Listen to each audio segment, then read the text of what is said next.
Design Levit má mnoho tváří, může být jak elegantní, nadčasový, tak i hravý a individualistický.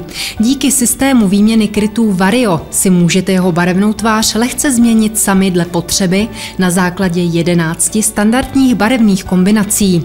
Stačí se do toho odvážně pustit.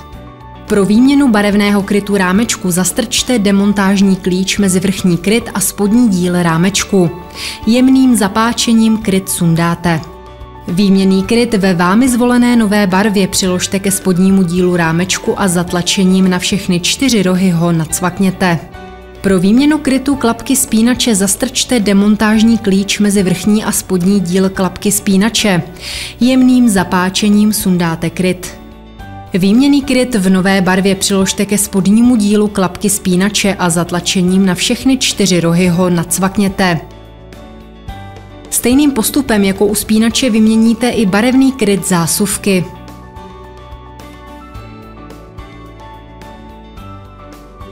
Pořídili jste si před časem jednu z barevných kombinací designu Levit a nyní se v interiéru chcete vydat jinou barevnou cestou?